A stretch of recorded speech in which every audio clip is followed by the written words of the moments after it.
Bonjour à tous, j'espère que vous allez super bien aujourd'hui. Non, je ne vais pas vous parler de mon tendon d'Achille. Aujourd'hui, on prend ça mollo. On va parler de calisthénie, mais surtout les 5 erreurs que je vois chez des débutants comme chez des personnes avancées en calisthénie. Qu'est-ce qui me permet de parler du sujet de la calisthénie? Bien sûr, j'ai un baccalauréat en kinésiologie, ce qui me donne une certaine connaissance en activité physique, en préparation physique et en réadaptation. Mais aussi, je ne parais pas vieux bonhomme comme ça, mais je pratique la calisthénie depuis maintenant presque 15 ans. Durant cette période de 15 ans, il y a une période de 10 ans où je ne l'ai pas vraiment pratiqué, mais j'ai fait mes tout débuts en 2009-2010 lorsque je commençais à rentrer au cégep à cette époque-là. Et juste pour vous donner une petite idée de à quoi ressemblait la calisthénie à cette époque, bien sûr, YouTube existait. Je ne suis pas si vieux bonhomme que ça, mais à l'époque, il y avait une chaîne YouTube, je pense que c'est les Bartenders de Harlem qui avaient ces vidéos, ou parfois même World Star Hip Hop. C'est des gars de Harlem qui faisaient la calisthénie, mais ils faisaient vraiment ça à la pure et dure. Donc les sets and reps, push-up, dip, pull-up, pull-up, pull-up. Certains faisaient des muscle-up, certains étaient capables de faire des statiques, soit des front levers ou des planches. Mais on était vraiment à l'ancienne quand je parle de calisthénie. Et à Montréal, il y avait aussi des sous-groupes qui s'étaient formés. Je pense à Tribartard, au Parc Laurier, il y avait des gars qui faisaient beaucoup de calisthénie là-bas. Il y avait aussi Regiment qui était un peu dans la même influence que Bartenders, donc qui faisait beaucoup, beaucoup de sets and reps, beaucoup de poids du corps. On parlait très peu de street lifting à l'époque. Je pense même pas que ce concept-là existait. Et moi, j'ai été influencé par ces différents groupes. Donc moi, adepte de l'entraînement, adepte de l'activité physique, je trouvais ça intéressant de faire tout ce qui était poids du corps, tout ce qui était muscle-up. Je trouvais les figures super cool. Et donc, j'ai pas eu le choix. Je me suis initié à ça. Et à l'époque aussi, c'était les débuts des constructions des track fit. Donc, je ne sais pas qui avait lancé le mouvement, mais dans les parcs à Montréal, on voyait les track fit se faire installer. Les track fit, c'est les rigs extérieurs. Moi, à côté de chez moi, dans Ville-Saint-Laurent, c'était à Cartierville, dans le nouveau YMCA à l'époque, qui avait installé des barres de traction extérieures. Et comme c'était gratuit, ben, j'en ai profité. Et c'est là que j'ai fait mes tout débuts. Donc, je faisais mes push-ups, mes pull-ups. J'avais réussi à unlock le muscle-up et j'étais capable de faire quelques figures au niveau de la barre, donc les 360, me monter debout sur la barre de traction. Donc, c'est un peu ce qui fait de moi quelqu'un qui connaît quand même la calisthénie. Maintenant, j'en pratique depuis 2, 3 ans. J'aime beaucoup plus le style de street lifting, donc vraiment lever des charges lourdes, tout ce qui est dip, pull-up, muscle-up, charge lourde. J'ai essayé de faire des statiques, donc j'ai essayé de faire le front lever, j'ai essayé de faire la planche. Front lever, j'ai été beaucoup plus performant que la planche. Malheureusement, la planche, j'ai jamais réussi à la unlock. Et en plus de ça, je me suis blessé le tendon d'Achille. Donc, ça fait en sorte que j'ai mis ça de côté. Pour l'instant, ça reste un objectif que je vais accomplir. Donc, on va mettre ça de côté. Je vous ai fait part de mes études, d'où est mon intérêt pour la calisthénie. Si vous voulez que je rentre plus en détail par rapport à l'histoire de la calisthénie, laissez-moi savoir en commentaire si c'est quelque chose qui vous intéresse. Moi, comme je vous dis, c'est depuis 2009-2010 que je le pratique. Je l'ai pratiqué pendant 3 ans à cette époque-là. J'avais eu des connaissances à Montréal de gens qui l'ont fait et qui aujourd'hui peut-être le pratiquent encore une fois. Donc, c'est pas mal ça. Maintenant, allons-y dans le vif du sujet, les 5 erreurs typiques que je vois chez les débutants comme chez les avancés en calisthénie. Et allons-y avec l'erreur numéro 1, d'accord? Le number one, le truc que je vois le plus souvent, d'accord? Et c'est peut-être parce que je suis un vieux dans la calisthénie, mais c'est ne pas respecter la fondation, d'accord? Les exercices fondamentaux en calisthénie, on parle des push-ups, des dips, on parle des pull-ups, on parle des hangs. Il y a des affaires en calisthénie qu'on ne peut pas négliger. Il faut développer une force, une base, une fondation. Aujourd'hui, en calisthénie, on voit le street lifting, on voit les figures acrobatiques sur la barre, on voit les mouvements de statique. Puis on est vraiment avancé comparativement aux années 2010. Mais reste que toutes ces catégories de calisthénie partent du fondement qu'on utilise le poids du corps pour faire des figures, faire de la performance. C'est la musculature de base qui va nous permettre de transitionner vers du street lifting, vers des barres, des figures acrobatiques. Mais tous ces gens-là, ils ont fait leur push-up, ils ont développé leurs pectoraux, ils ont développé leurs épaules, ils ont développé leurs triceps, ils ont fait le travail nécessaire pour accomplir des choses beaucoup plus complexes. Et donc, chez les débutants, qu'est-ce qu'on va voir? C'est des gens qui vont voir les figures, ils vont voir les muscle-up avec du poids, puis ils vont se dire, ben, moi aussi, je suis capable, moi aussi, je veux le faire. Puis, au lieu de faire les pull-ups, au lieu de faire les push-ups, les dips, ils vont directement embarquer à essayer de faire un muscle-up, puis ils vont le faire tout croche, puis là, tu es à risque de blessure et tu te désespères un peu, tu perds patience parce que tu veux vraiment accomplir une figure, mais cette figure, elle a des prérequis. Bon, quand je parle de prérequis, souvent, vous allez trouver en ligne des gens qui disent il faut faire 20 push-ups, il faut être capable de faire 12 pull-ups, il faut faire une minute de planche. Je ne suis pas certain exactement des chiffres. Je pense que c'est un peu arbitraire les gens qui ont décidé de ces chiffres-là. Mais bien sûr, il faut une certaine base avant de se lancer vers un muscle-up. Il faut une certaine force abdominale avant de se lancer à faire la planche. Il y a des tocs à travailler. Il y a plein de trucs simples qu'il faut faire qui sont parfois moins impressionnants que les figures, mais c'est la base, comme je dis, c'est la fondation, c'est ce qui va vous permettre après d'évoluer. Et chez les avancés, pourquoi c'est une erreur? Ben, c'est plus parce qu'ils oublient qu'est-ce qui les a menés là où ils sont. Souvent, les gens qui embarquent dans la calisthénie à un certain point, ils ont déjà développé une certaine discipline. Soit c'était des gymnastes, soit c'est des gens qui ont fait de la musculation, soit c'est des athlètes, des sportifs, et ils ont certaines capacités physiques qui leur permettent de sauter certaines étapes. Donc, ils négligent les push-ups, ils négligent les pull-ups, puis ils passent directement vers des figures. Et parfois, ça fonctionne, mais d'autres fois, ils compensent pour certaines lacunes. Ils y vont vraiment avec leur force brute, avec leur capacité brute, et arrivent à un certain point où ils se blessent. Et là, ils essaient de sauter encore les étapes, revenir à faire des figures. Mais quand ils se blessent, ils devraient revenir à la fondation. Faites vos push-ups, faites vos pull-ups, faites vos planches, faites le TOC, travaillez sur des choses fondamentales et vous allez voir, ça va être payant. Même si vous êtes avancé, revenez aux bases. C'est ce qui vous avait permis de passer à la prochaine étape. Maintenant, deuxième erreur commune que je vois, d'accord, puis c'est en lien avec la fondation, c'est la négligence par rapport à la technique en calisthénie. Euh, les mouvements de calisthénie ont une certaine touche de technicité qu'on ne va pas nécessairement retrouver dans les exercices de musculation traditionnels. Donc, le bench press ou les machines de press ou les lat pull down, oui, il y a une technique à acquérir pour bien faire ces exercices-là, mais il n'y a pas une certaine complexité de puissance, d'enchaînement musculaire, de coordination qu'on va retrouver. Soit comme, on va le plus le retrouver dans des exercices compound comme le squat ou le deadlift où on a besoin vraiment d'enchaîner tout le corps. Et en calisthénie, on va souvent trouver la capacité au niveau des figures à devoir impliquer plusieurs muscles et plusieurs aspects de détail. Et quand je parle de technique, je vous donne juste l'exemple du false grip. Donc, si on y va avec un muscle-up traditionnel, d'accord, vous allez souvent voir les gens au début s'essayer, ils vont prendre la barre de pull-up, ils vont essayer de faire un pull-up le plus haut possible, ils vont essayer de transitionner vers un muscle-up. Et là, ça arrive. Ils vont lever, ils vont lancer le coude parce qu'ils n'ont pas la mobilité au niveau du poignet ou ils n'ont pas la force suffisante. Puis là, ils font un peu tout croche. Ou ils font un peu de keeping, ce qui n'est pas négatif, mais ils vont se donner un élan, puis par l'élan, ils vont réussir à monter. Mais quand on voit les athlètes de haut niveau en calisthénie faire leur muscle-up, ils sont capables de maîtriser le false grip, c'est-à-dire la flexion au niveau du poignet, d'accrocher la barre au niveau de sa paume de main, mais également au niveau de son poignet. Et là, au lieu de juste tirer pour monter, c'est une poussée pour monter. Et ce force grip vient de la gymnastique, vient de la prise au niveau des anneaux. Donc, c'est un transfert d'une technique de gymnastique vers les exercices de poids du corps. Et juste ça, ça fait toute la différence. Il faut respecter cette technique pour maîtriser le muscle-up. Même pour ce qui est du front lever, lorsqu'on a une bonne false grip, on est capable de bien s'accrocher au niveau des poignets. Ça change complètement la game, ça change la physique de l'exercice. Est-ce qu'on est obligé de maîtriser le false grip? Pas nécessairement, mais si on respecte la technique des exercices, vous allez voir, ça va être un game changer.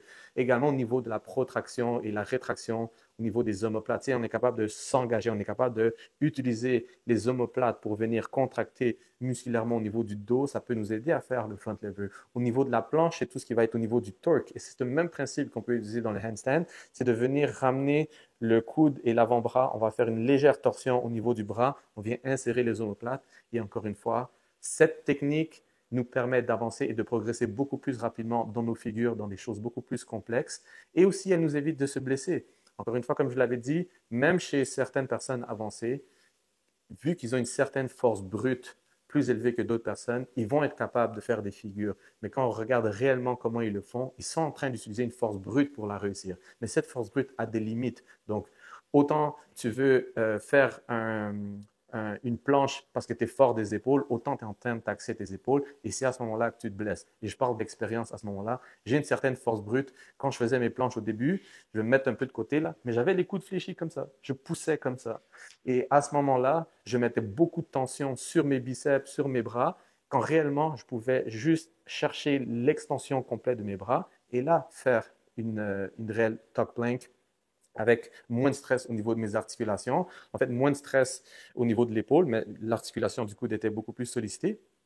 Mais c'est un exemple concret de comment la technique et la force brute ne se marient pas toujours bien. Donc, cherchez à maîtriser la technique et ensuite utilisez votre force et là, vous allez unlock des habiletés. Donc, les débutants, fondation, regardez, éduquez-vous par rapport à la technique, posez des questions à des gens qui font de la calisthénie et les athlètes au niveau, posez-vous la question, est-ce que je suis en train de compenser parce que je suis fort? Est-ce que je suis réellement en train de faire le mouvement de façon technique? Gardez ça en tête, vous allez voir, si vous êtes en train d'utiliser la force brute, ça peut expliquer pourquoi souvent vous vous blessez. Maintenant que tu comprends qu'il faut de la technique et un travail de fondation musculaire, la troisième erreur, elle est classique et moi, j'en suis coupable. Je lève ma main. Encore une fois, c'est quelque chose que je n'ai pas respecté, c'est de vouloir tout maîtriser. Okay? Je vous ai dit au début, il y a des sous-catégories maintenant en calisthénie. On n'est plus dans les années 2000 où il n'y avait que des push-ups, des sets and reps sur des pull-ups ou des archers,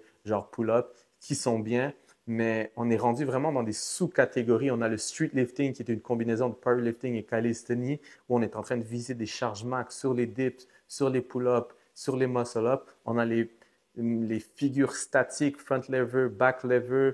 On a des planches, on a des front lever à un bras. Les gars sont vraiment à un autre niveau. Je ne connais même pas toutes les skills statiques que les gens sont capables de faire, mais il y a une catégorie spécifique au mouvement statique et il y a les figures acrobatiques sur barre qui ressemblent davantage à la gymnastique. Et à ce moment-là, les gars sont capables de faire des 360, 520 à la barre. Ils font des backflips, ils enchaînent des combos. Souvent en compétition, ils ont un temps limité pour enchaîner le plus de combos. Ils mixent des mouvements statiques et c'est incroyable à voir. Là, je vous encourage à aller faire vos recherches sur Google et sur YouTube par rapport à ça.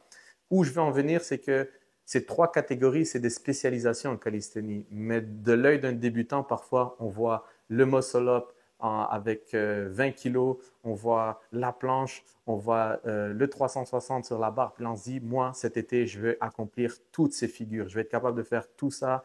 Et chaque spécialisation a sa demande spécifique. Donc, être très puissant dans son muscle-up, ça ne veut pas dire que tu vas être très bon en figure. Ça peut être bon sur une courte séquence, mais dans une discipline comme le street lifting, tu es en train de chercher force max, puissance max, et dans l'autre, tu es en train de combiner puissance, endurance et des forces statiques.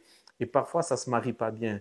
Et lorsqu'on essaie de vouloir tout accomplir et être bon partout, on finit par être nul partout. On est sous-performant dans chaque catégorie et on est à risque de se blesser parce que là, on ne donne pas le temps à son corps de récupérer. Dans un cas, on brûle son système nerveux et dans un autre, on n'est pas en train de lui donner assez de temps de repos. On est en train de le smash de volume et de répétition. Et même dans le statique, autant c'est 10 secondes, mais si tu fais 10 fois 10 secondes de front lever ou de tuck, c'est une accumulation de fatigue. Tu taxes ton corps et encore une fois, tu es à risque de blessure. Donc, les gars, moi, mon conseil par rapport à ça, autant chez des athlètes avancés que chez les débutants, fixez-vous une à deux figures ou idéalement, prenez même juste une catégorie. Concentrez-vous pendant une certaine période qu'à du street lifting, concentrez-vous qu'à du statique. Et dans le statique, concentrez-vous, exemple, que sur deux exercices. Donc, si tu veux maîtriser le back et le front lever, fais un cycle d'entraînement juste par rapport à ça.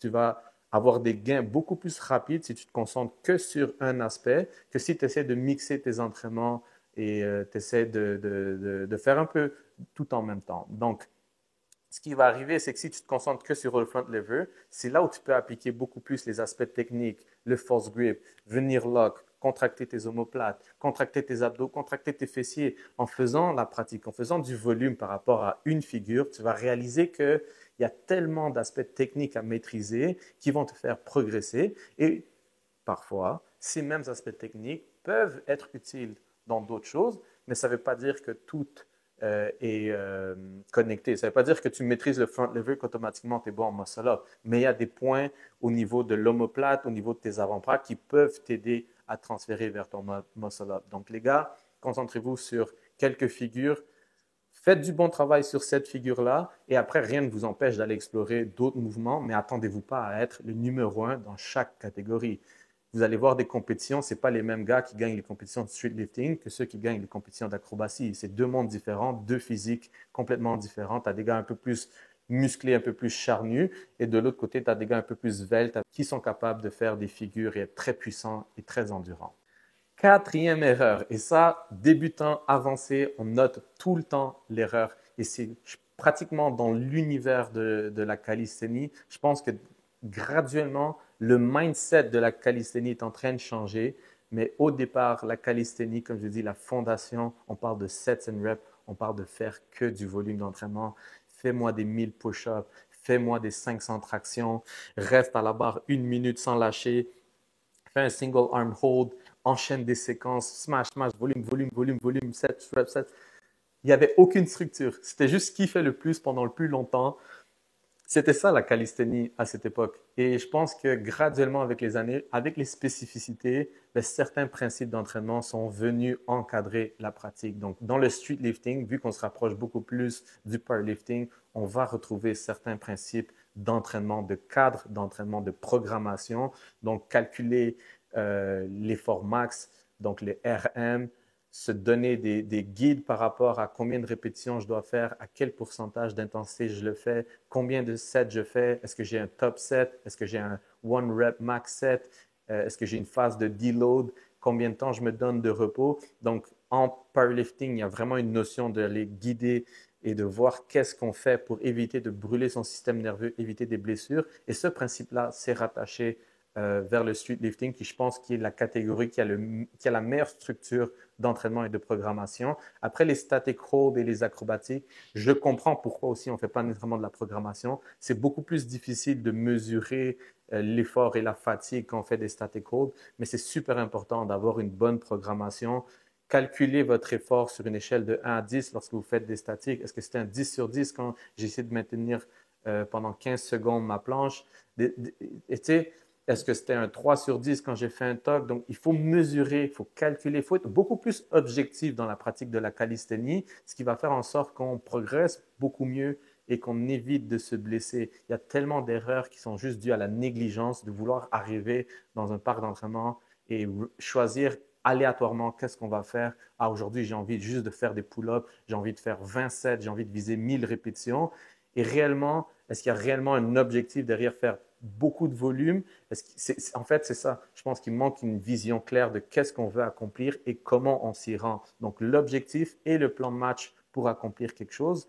Idem avec les figures acrobatiques. Et c'est de faire un 520, ben, on décortique la pratique, on décortique son niveau d'intensité, son niveau d'énergie. Est-ce qu'il y a des groupes musculaires que je dois renforcer pour réussir ça? Est-ce que je dois être plus puissant dans ma rotation du tronc? Est-ce que ça implique que je fasse des entraînements de gainage beaucoup plus spécifiques? Donc, vous voyez, il y a réellement un monde qu'on peut aller chercher, une programmation beaucoup plus claire dans l'entraînement calisthénique qui, selon moi, je pense qu'elle n'était pas assez présente dans les dernières années et qui graduellement s'introduit. Donc, appelons ça le manque de programme d'entraînement spécifique.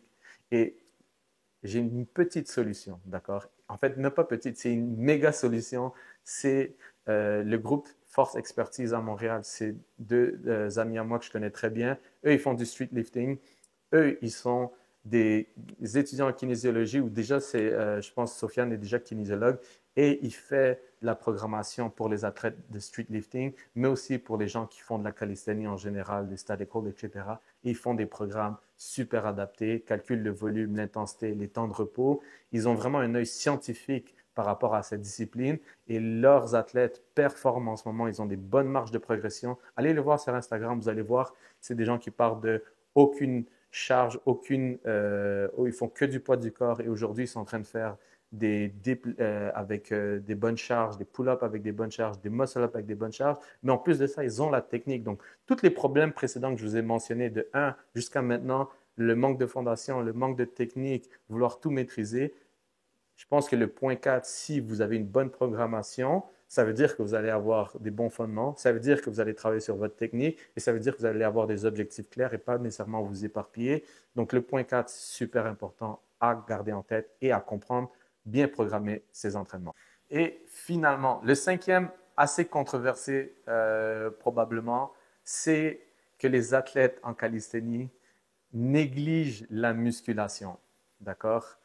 Je pense que c'est un clash de mentalité, de mindset. On a des gens qui se disent non, le poids du corps, ils preachent que pour ça. C'est comme ça que je vais rester en bonne santé. Je ne veux pas faire de machine, je ne veux pas faire de bodybuilding. Moi, je vais me concentrer à maîtriser mon corps. Et de l'autre côté, ils ont la mentalité que les gens qui font de l'entraînement en musculation, c'est que pour le physique, rien pour la performance, donc ça ne sert pas à grand-chose. Et c'est totalement faux comme mentalité, totalement faux comme clash. Je vous parle d'expérience, d'avoir côtoyé certaines personnes en calisthénie et d'avoir vu un changement. Donc, des gens qui passent de la musculation et à 100%, ils se dédient à la calisthénie et puis jamais ils refont de la musculation. Donc, les débutants, vous allez être souvent tentés de vous dire, euh, je veux plus faire de muscu, je veux que faire du poids du corps. Et des athlètes de haut niveau qui plus jamais ne retouchent la musculation. Et je pense que c'est malheureux parce que si on regarde la calisthénie, oui, c'est une bonne discipline, mais il y a tellement de lacunes, il y a tellement de choses qui manquent que la musculation peut venir complémenter. Donc, je parle juste au niveau des entraînements des membres inférieurs. Oui, je comprends que les fentes, les pistol squats, les jump squats, c'est des bons exercices de jambes. Les single leg bridge, etc., c'est des super bons exercices de membres inférieurs, mais il manque une intensité, il manque de force, de charge que tu peux seulement retrouver dans une salle de musculation en faisant des squats, en faisant des deadlifts, des hack squats, des lunges avec des dumbbells. Donc, il ne faut pas que viser le poids du corps. Même dans le street lifting, on utilise des charges externes pour pousser son entraînement à un autre niveau. Même les gens en statique utilisent des poids pour chercher à augmenter l'intensité de leur entraînement. Donc, il ne faut pas prendre la musculation, la mettre en boule et la mettre de côté. Il faut l'utiliser. C'est vraiment un outil super important pour les débutants, pour aller bâtir de la fondation, pour aller bâtir la bonne musculature au niveau des avant-bras, des biceps, qui va venir protéger nos articulations quand on fait des figures. Et chez les athlètes de haut niveau, bien sûr, de venir complémenter. Donc, si tu surcharges ton système nerveux qu'à faire des muscle-up, mais tu n'es pas en train de faire des lat pull-down, des rows ou des biceps pour venir complémenter ton entraînement, tu es en train de volontairement mettre des choses de côté. Et ça, gardez ça en tête. Là. Imaginez un coureur de marathon, un boxeur qui ne font que leur discipline. Ils font que faire. Le coureur ne fait que de la course, le boxeur ne fait que boxer. Ils manquent à leur entraînement. Le boxeur, il n'est pas capable d'aller chercher des principes de puissance que tu peux retrouver en augmentant tes charges, en faisant une bonne programmation. Et le coureur de marathon, il n'a jamais ces intensités de force max parce que la course à pied, c'est que de l'endurance et jamais tu vas solliciter tes fibres musculaires de type puissante. Donc, le coureur de marathon, il doit avoir dans son cycle d'entraînement des moments où il va dans la salle de musculation entraîner ses jambes, des leg press, des single leg squats avec charge, des fentes, etc. Donc, même d'autres pratiques, la natation, la course à pied, la boxe, doivent utiliser la musculation comme principe de fondation pour aller bâtir une certaine force musculaire, une certaine hypertrophie, ce qui va les aider à ne pas se blesser, à continuer à progresser dans leur discipline. Et honnêtement, ça s'applique à tout le monde, là. Les personnes âgées, les enfants.